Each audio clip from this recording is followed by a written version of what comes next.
안녕하세요. 말씀 한 줌. 오늘은 요한복음 9장 24절에서 34절 말씀을 함께 살펴보도록 하겠습니다. 제가 먼저 본문을 읽을게요. 이에 그들이 맹인이었던 사람을 두 번째 불러 이르되 너는 하나님께 영광을 돌리라. 우리는 이 사람이 죄인인 줄 아노라. 대답하되 그가 죄인인지 내가 알지 못하나 한 가지 아는 것은 내가 맹인으로 있다가 지금 보는 그것이니이다. 그들이 이르되 그 사람이 내게 무엇을 하였느냐? 어떻게 내 눈을 뜨게 하였느냐? 대답하되 내가 이미 일렀어도 듣지 아니하고 어찌하여 다시 듣고자 하나이까? 당신들도 그의 제자가 되려 하나이까? 그들이 욕하여 이르되 너는 그의 제자이나 우리는 모세의 제자라. 하나님이 모세에게는 말씀하신 줄을 우리가 알거니와 이 사람은 어디서 왔는지 알지 못하노라.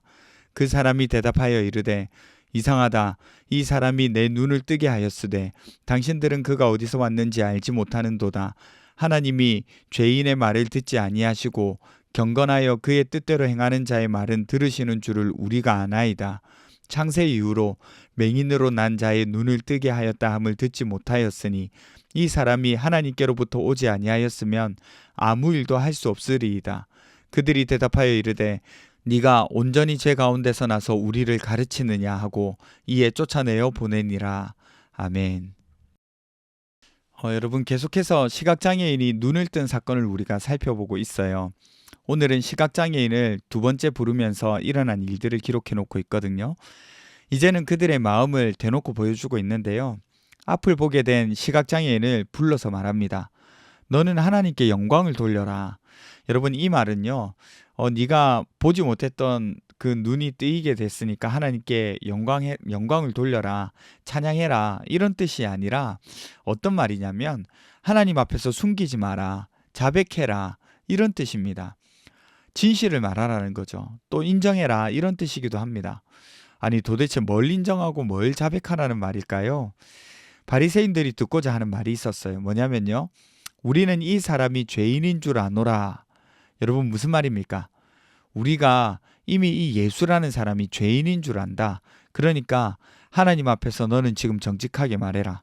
네가 받은 그 일이, 네가 눈을 뜬 그 일이 잘못된 것이라고 지금 인정해라. 이런 뜻입니다. 그러니까 자기들이 이미 정해놓은 결론에 맞춰서 자백하라는 압박인 거예요. 기가 찰 노릇이죠.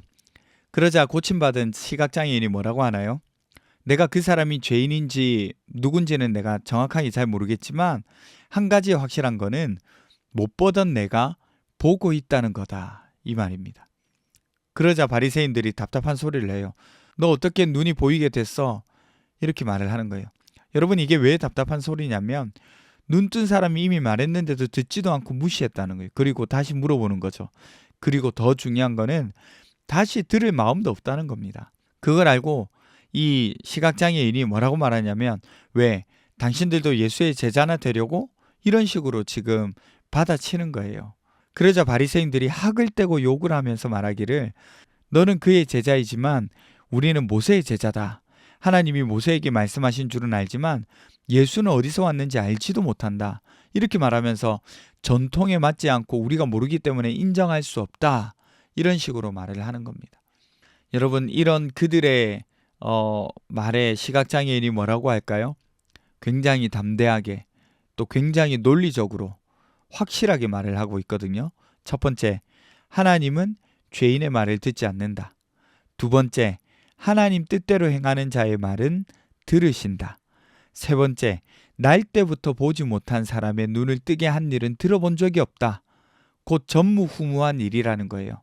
그리고 마지막으로, 그런데 날 때부터 보지 못한 나를 고쳐주시지 않았느냐. 만약에 예수가 하나님께로부터 오지 못했다면 아무것도 못했을 거야. 그런데 나는 지금 고쳐졌잖아. 이거는 하나님께로부터 보냄을 받은 사람 아니냐, 이 말입니다. 그러자 바리새인들이 뭐라고 해요? 네가 우리를 가르치냐 라면서 쫓아냅니다. 여러분, 오늘 본문에서 너무나도 명확하게 드러나는 거는요, 예수를 만남으로 믿음이 시작된다는 거예요. 너무 당연한 이야기죠. 그런데 보세요. 이 시각장애인은요, 이론으로 예수를 믿은 것이 아니고 그를 만났고 경험했기 때문에 이렇게 힘있고 담대한 증언을 할 수 있었던 겁니다. 그리고 예수 그리스도를 바로 볼 수가 있었죠. 그러나 많이 알고 있고 많은 연구를 한 이 바리새인은 점점 더 예수를 온전하게 보지 못하게 되는 거예요. 오히려 결론을 정해놓고 그 이야기를 듣기 위해서 압박하는 유치함을 보여주는 겁니다. 여러분, 이 차이가 바로 어디에서 날까요? 그리스도를 만났는가 아닌가에서부터 오는 거예요. 아니, 그러면 우리는 예수를 만난다는 것을 어떻게 이해해야 할까요? 시각장애인이야 예수님을 직접 만나고 자기 눈을 뜨게 한 경험도 있으니까 그렇다 치지만, 그럼 우리는 어떻게 예수를 만났다라고 말할 수 있을까요? 지금 예수님을 만날 수도 없고 예수님을 부를 수도 없고 예수님을 부르면 대답도 하시지 않는데요. 이렇게 질문할 수 있죠. 그런데 여러분, 우리가 예수를 만난다고 생각할 때 너무 물리적으로 이해하지 말아야 돼요. 예수를 본다는 것은요, 인식한다, 깨닫고 믿는다라는 의미가 있거든요. 시각장애인이 예수를 보았다고 했을 때 그는 눈으로 보기는 했지만 그것보다도 더 확장되게 이 의미가 어떤 의미냐면, 단순히 눈으로 형체를 확인했다는 말이 아니라 그분이 누구인지 알아봤다는 뜻입니다. 우리가 예수를 만났다는 의미도 물리적이지 않잖아요. 우리가 말하는 만남은 감각적인 어떤 그 접촉이 아니라 인식이 전환되었다는 거잖아요. 예를 들면 이런 거예요. 우리는 중력을 본 적이 없어요. 여러분, 중력이라는 걸 본 적이 있습니까? 없잖아요.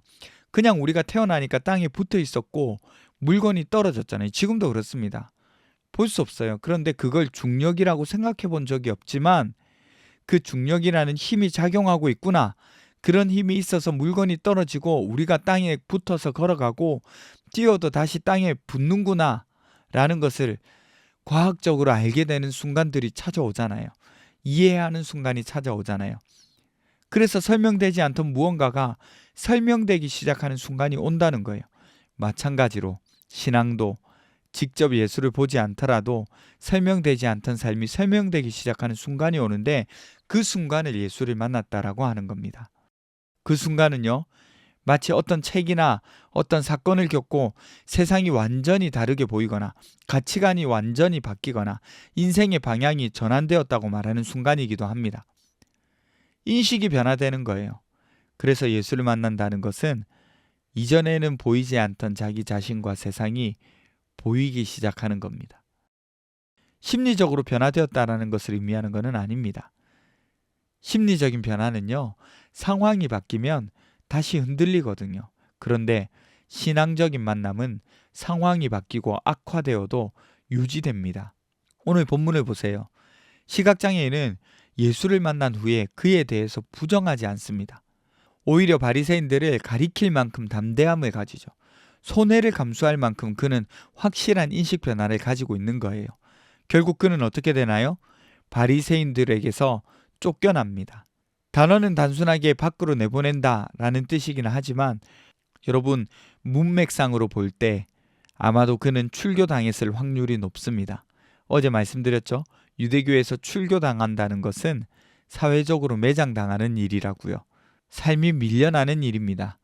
회당에서 경제적인 활동과 어떤 자신들의 커뮤니티를 계속해서 유지하는데 거기에서 밀려나는 거예요.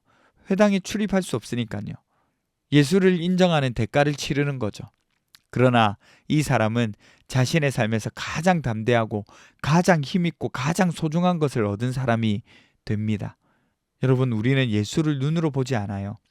그러나 그분이 나를 보고 계신다는 것을 알게 되는 순간 그것을 만남이라고 하고 그걸 통해서 삶이 달리 해석되는 거예요. 달리 봐지는 겁니다. 예수를 만났다고 하늘이 열리고 음성이 들렸다는 뜻이 아니에요. 이전에 내가 옳다고 믿던 기준이 무너지고 다른 기준이 생기는 겁니다. 안 보이던 기준이 보이는 거예요. 다른 빛 아래에서 나를 보기 시작하는 겁니다. 여러분, 이런 사실들을 기억하고 그분으로 인해서 담대해질 수 있는 저와 여러분이 되셨으면 좋겠어요. 다른 빛 아래에서 나의 삶을 돌아볼 수 있는 저와 여러분이 되셨으면 좋겠어요. 기도합시다. 첫 번째는요, 예수님을 지식으로 아는 사람이 아니라 만나서 나와 세상을 새롭게 보는 사람이 되게 해주세요. 두 번째는 예수님을 인정하는 대가가 따르더라도 손해를 감수하며 침묵하지 않고 인정하고 고백할 수 있도록 해주세요. 우리 함께 기도하며 나가도록 하겠습니다. 하겠습니다.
하나님, 예수님을 만날 수 있게 해주십시오.